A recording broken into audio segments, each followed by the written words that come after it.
Endi siz ham Zavay Batelni olsangiz bo'ladi. Faqatgina mana shu videoni ko'rishingiz kerak. Videoga like bosib qo'ying. Qancha ko'p odam ko'rsa, shuncha ko'p odam Zavay oladi va siz sababchi ularga foydamiz tekkan bo'ladi. Like erinmasdan bosib qo'ying. Like tepa-tekin aksiga olib, Ramazonga obunani ham tekin qo'ying. Bitta obuna bosib qo'ying.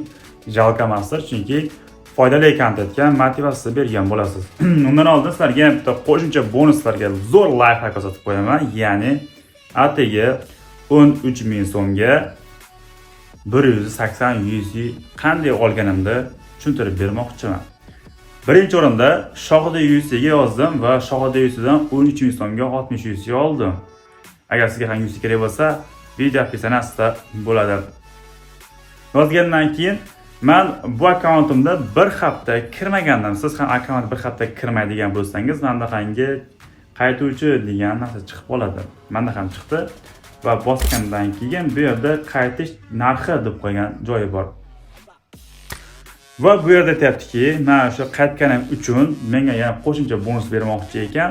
Aytayaptiki, agar men 60 USD xarid qiladigan bo'lsam, menga 45 USD dan 1200 USD oralig'ida bonus tushib qolar ekan random tarzda men tugman bossam. Va men 60 USD tashlaganman va menga 60 USD berdi.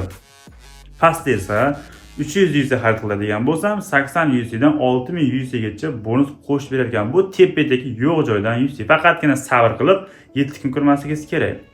Qo'shimchasiga bitta ID karta ham olib olasiz. Xo'p, buni tushundingiz. Jamimizda 120 USD bo'ldi, to'g'rimi?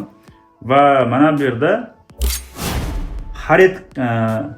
hadya xarid qilish degan joyda mana 60 USD xarid qilsangiz, yana 60 USD qo'shib beradi. Menga 60 USD qo'shib berdi. Lekin menda hozir 120 USD bor, 60 USD yo'q, qaqa ketdi degan bo'lsangiz, mana bu yerda yangi Real Pass kirib kelgan va umuman yerib olmagan bo'lsangiz, sizga Real Passni 60 USD ga olsangiz bo'lar ekan, oldindan buyurtma qilib. Va vaholanki bu bot akkauntini umuman erib olmaganman. 60 USD ga erib berib qo'ydim. Endi kutyapman men, erib kelgandan keyin eripidan 720 USD menga beradimi yoki bermaydi? Mana shunisi qiziq bo'lyapti. Siz ham 60 USD ja ko'p USD emas, olib qo'ying, ko'ramiz. Va sizga 60 USD ga pul yo'q bo'lsa, yoki eripiga pul bo'lmaydigan bo'lsa, bunga ham yechim bor. Biz open budjetga ovoz yig'ishni boshladik. Qimmat narxlarda yig'ishni boshladik. Narxlar juda ham baland, yoqadi deb o'ylayman. Kimda ovoz bo'ladigan bo'lsa, ovoz bermoqchi bo'ladigan bo'lsa, pastda opsiyatsiyada silka qoldiraman, kirib shartlarni tanishib, bemalol adminga ovoz berishingiz mumkin. To'lovdan xudo xolsa muammo bo'lmaydi, hammani rozi qilamiz, chunki to'lovda o'zim turibman. Endi to'lov kechikishi mumkin, bu bizdan emas, chunki saytda o'sha ovoz natijasi kechroq chiqadi, shuning uchun sal kutishda bo'ladi, bu hammada bo'ladi bu narsa. Xo'sh, buni hammasini tushuntirgan bo'lsam, endi biz rang ko'tarish, zav olish bo'yicha sizlarga tushuncha berib o'taman. Umuman o'ynashim shart emas, og'zaki tushuncha beraman, chunki o'ynagandan ham zo'rroq tushuntirishga harakat qilaman.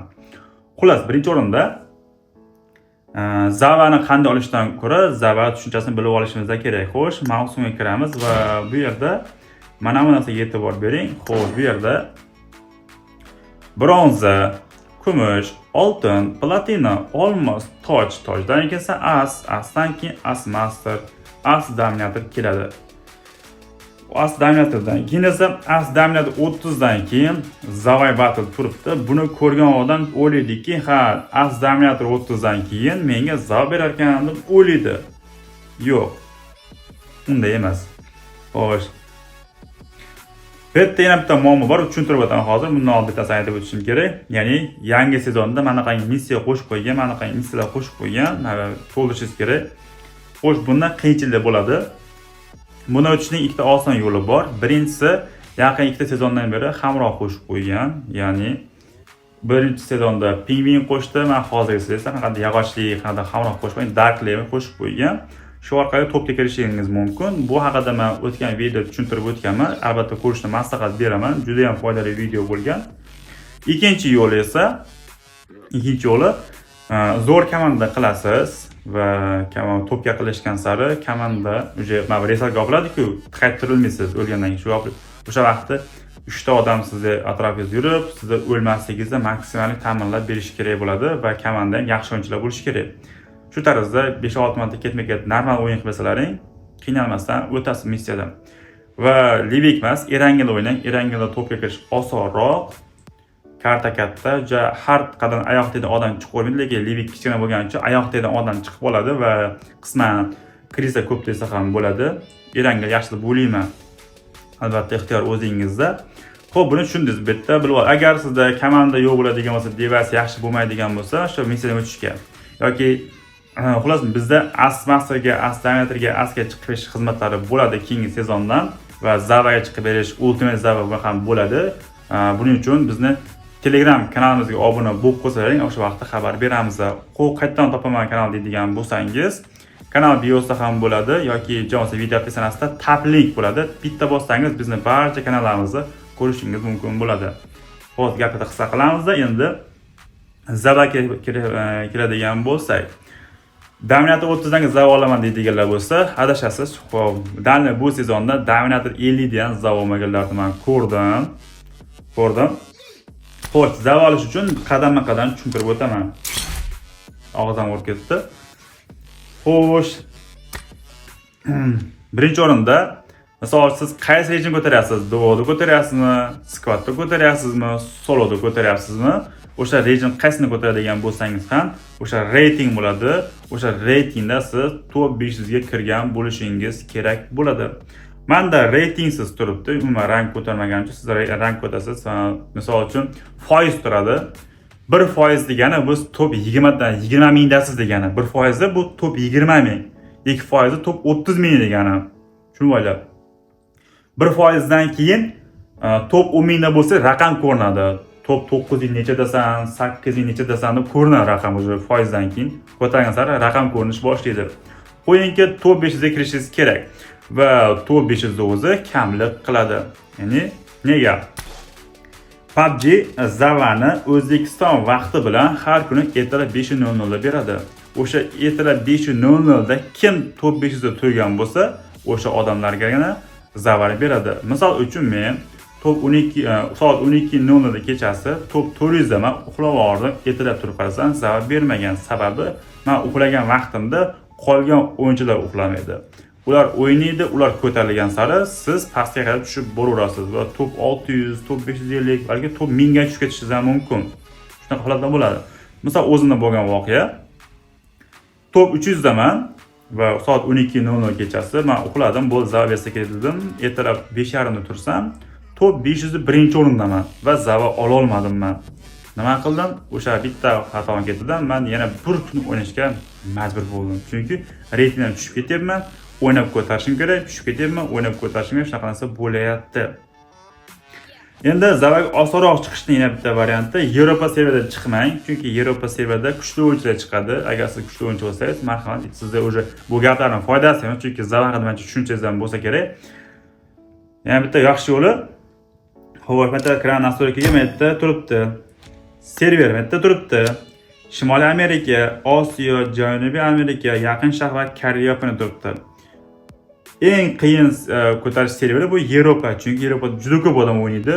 Konkurens, raqobat kuchli bo'lgani uchun reyting ko'tarasiz, tushib ketaverasiz, ko'tarib tushib ketaverasiz, chunki ko'p odam o'ynayapti. Ha, kuchli o'yinchilar ko'p bo'ladi. Bu yerda yaxshisi, mana Shimoliy Amerika, Osiyo tanlang. Bu qolganlar juda ham past. Men misol sizga maslahat beraman. Koreya, Yaponiya qilsangiz ham bo'ladi va o'zgartirdiz deylik. O'zgartirgandan keyin siz mencha solo o'ynamasangiz kerak, duo yoki squad o'ynaysiz. Lekin sizni Yevropa bo'lmagandan keyin o'ynasangiz o'zingiz ping baland bo'ladi. Buni o'yna olmaysiz. Ya'ni to'pga kira olmaysiz, kill ham qila olmaysiz. Bitta yechimi bor. Komandangiz albatta bo'ladi. Komandangizda kimnidir akkaunti Yevropa server bo'ladigan bo'lsa, ana shu insonga lider deb beradigan bo'lsangiz, mana bu yerda pastdagi server avtomatik Yevropaga o'zgarib qoladi. Va siz Yevropa serverida o'ynayorasiz va olgan ochkolaringiz esa sizni o'zgartirgan serverga yozilib boraveradi. Shu tarzda oson ko'tarasiz. Nega oson deyapman? O'tgan sezon men Koreya yaponida Zava ko'targanman squadda. Misol uchun men As5 ga chiqib Zava oldim.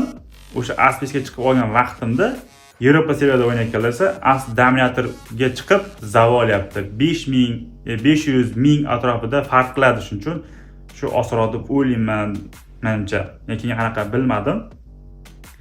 Keyin Sezonning o'rtasida bo'lsangiz yoki sezonning oxirida bo'lsangiz, siz rang ko'tarishingizga maslahat bermayman, chunki hamma rang ko'tarilib ketgan bo'ladi. Misol keltiraman. Yevropada bo'ladigan bo'lsa, sezonning oxiridan ko'taradigan bo'lsa, Dominator 50, Dominator 51 da zaban olasiz. Вообще baland degani, u pastda reyting kirib ketgandek bo'lib ketasizda. Qiyin. KJPda esa, shu Karyapnada esa hozirgi vaqtda Dominator 35 da zaban beradi skvatda. Duo maslahat beraman, chunki duoga sherik topish qiyin. Misol uchun kim chaqin duo o'ynaysanmi, yo'q, men skvatdan ko'taryapman yoki skvat o'ynayman deydi, chunki duo zerikarli bo'ladi. Skvatda ko'targan yaxshi deb o'ylayman KJPda. Keyin yana bitta narsa, ko'pchilik sezonning boshida rang ko'taradi. Misol uchun sezonning oxirida hamma rang ko'tarilgan, ulardan pastdan ular ustiga chiqish uchun ulardan ko'proq ochko olishingiz kerak. Qiyin bo'ladi. Va sezon almashgan vaqtda hammasi rangi birdan tushadi. Platina 1, platina 2 shunaqa rang tushadi. Tushgandan keyin hamma birdan rang ko'tarishni boshlaydi. O'sha vaqtda yaxshi o'ynab, yaxshi rezultat qilib o'ynasangiz, zavolsangiz bo'ladi. No'si bor, no. Top 5 ga kirishda o'zi kamlik qiladi. Kamida mana bu rangingiz as bo'lishi kerak. Qoidasi bor, kamida rangingiz as bo'lishi kerak. Siz top 5 da bo'lsangiz ham yetadi 5 ta, lekin rangingiz as bo'lmasa, sizga zarar bermaydi. Shunisi bor. Keyin misol uchun sezon yangilanganda ertaroq 7:00 dan yangi sezon boshlansa, ertadan 5 da ketadi sezon. Ertaroq 7 da keladi. Siz almashgan vaqt chestosida unga 3-4 kun bor. Oldin chiqarishning maslahati sababi shu hozirdan ko'rib, keyingi sezonga tayyorgarlik ko'rib oling deyapman. Keyin boshida ko'tarishni boshladingiz, maslahatim to'xtamasdan o'ynang. 7 da boshladingizmi, o'zingizga odam bo'lsa, misol uchun siz 4 soat, 5 soat charchab qoldingizmi, kimdir kirib 2 soat o'ynab tursa, dam olasizdan qaytib kirasiz. Shunaqa qilib bir kunda misol uchun KJPda A2 ga chiqadigan bo'lsangiz, zarar beradi o'sha vaqtda. Agar server sizda Yevropa bo'ladigan bo'lsa, Yevropa. Bir kunda A5, A-Master ga chiqadigan bo'lsangiz, sizda shunda zarar beradi. Chunki kongress bo'lgan sababi, lekin to'xtamasdan o'ynashingiz kerak. Xullas tushuncha shuki, qaysi payt bo'lsangiz ham, qaysi vaqt bo'lsangiz ham top 500 bo'lishingiz kerak va rangingiz kamida as bo'lishi kerak. Shu katta qisqa bo'lona, prosta yangi o'yinchilarga yoki tushunchasi yo'qlarga men ipidagi narsaga tushuntirib o'tdim. Menimcha bu tushunarli bo'ldi deb o'ylayman. Yana qanaqa savollar bo'lsa, tushunmagan joylaring bo'lsa, pastda tapling o'sha donat degan narsa bor. Donatga o'zingiz ismingizni va donatli summangizni to'ldirib, qaytaga tushunmadingiz yoki qaysi missiyaga tushunmayapsiz, bemalol yozib qoldirsangiz, men keyingi videoda javob berib o'tib ketaman yoki shu bo'yicha video qilaman. Hammaga xayr, jonlaringiz sog' bo'lsin.